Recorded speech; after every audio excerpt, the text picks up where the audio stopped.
بسم اللہ الرحمن الرحیم۔ السلام علیکم ورحمۃ اللہ وبرکاتہ۔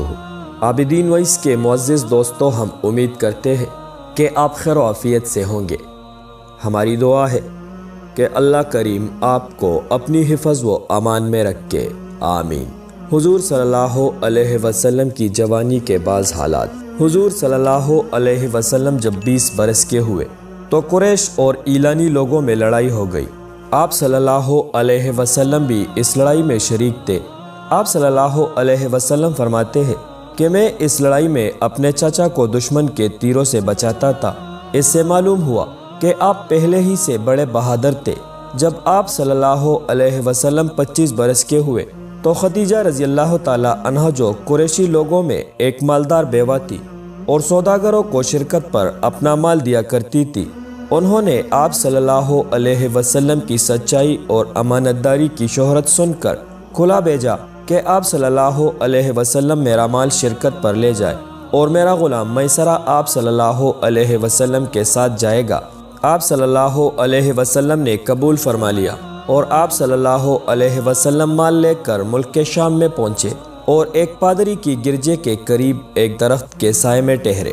پادری نے آپ صلی اللہ علیہ وسلم کو دیکھا اور میسرہ سے پوچھا کہ یہ کون آدمی ہے؟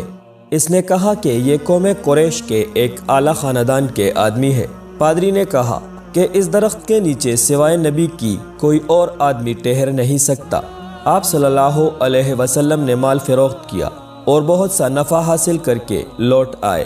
راہ میں میسرہ نے دیکھا کہ جب دھوپ تیز ہوتی تو فرشتہ آپ صلی اللہ علیہ وسلم پر پروں کا سایہ کرتی تھی۔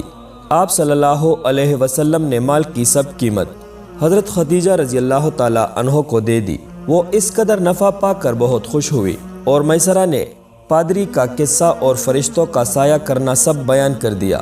حضرت خدیجہ رضی اللہ تعالی عنہ نے ورقہ بن نوفل اپنے چاچا زاد بھائی سے، جو عیسائی مذہب کے عالم تھے، یہ سب حال کہہ دیا۔ انہوں نے کہا، اے خدیجہ رضی اللہ تعالی عنہ، اگر یہ بات سچ ہے تو محمد صلی اللہ علیہ وسلم اس زمانے کے نبی ہے، اور مجھ کو آسمانی کتابوں سے معلوم ہوا ہے کہ اس زمانے میں ایک نبی ہونے والا ہے اور اس کا یہی وقت ہے۔ حضرت خدیجہ رضی اللہ تعالی عنہ بڑی عقل مند اور سمجھدار تھی۔ آپ صلی اللہ علیہ وسلم کی اوصاف سن کر آپ کے پاس اپنی نکاح کا پیغام بھیجا کہ میں آپ صلی اللہ علیہ وسلم کی سچائی اور امانت داری اور خاندانی شرافت کی وجہ سے آپ کے ساتھ نکاح کرنا چاہتی ہوں۔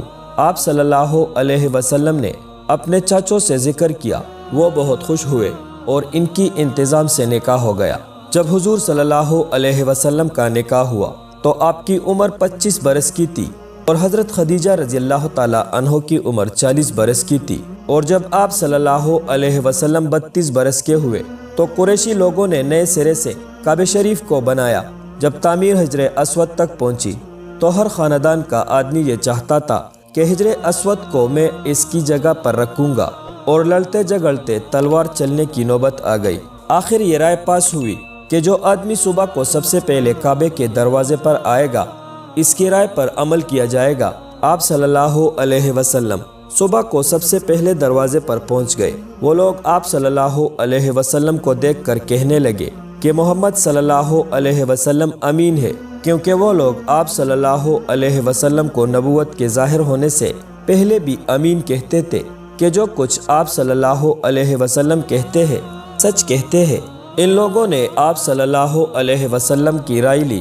آپ صلی اللہ علیہ وسلم نے فرمایا کہ ایک بڑی چادر لاؤ۔ چادر لائی گئی۔ آپ صلی اللہ علیہ وسلم نے حجر اسود کو اپنے ہاتھوں سے اٹھا کر اس چادر پر رکھ دیا اور ان سے فرمایا کہ تم میں سے ہر خاندان کا ایک بڑا آدمی چادر کو پکڑے اور بیت اللہ تک لے کر چلے۔ جب وہاں پہنچے تو آپ صلی اللہ علیہ وسلم نے حجر اسود کو اٹھا کر اس کی جگہ پر رکھ دیا اور سارا جھگڑا ختم کر دیا۔ قریشی لوگ آپ صلی اللہ علیہ وسلم کی اس تدبیر سے بہت خوش ہوئے۔ جاننا چاہیے کہ حجر اسود ایک کالے رنگ کا جنتی پتھر ہے جو حضرت آدم علیہ السلام کے ساتھ جنت سے آیا تھا کہ وہ کعبہ شریف کے دروازے کے قریب لگایا جائے۔ اب تک وہ پتھر کعبہ شریف میں لگا ہوا ہے۔ جن کی قسمت میں ہے وہ اللہ کی گھر کی زیارت کرنے کے ساتھ اس کی زیارت سے بھی برکت حاصل کرتے ہیں۔ بیت اللہ شریف اور حجر اسود دعا قبول ہونے کی خاص مقام ہے۔ اے اللہ ہمیں بھی اپنے پاک گھر کی اور رسول اظہر صلی اللہ علیہ وسلم کی روضہ انوار کی اور جنتی پتر کی زیارت کرا، آمین ثم آمین یا رب العالمین۔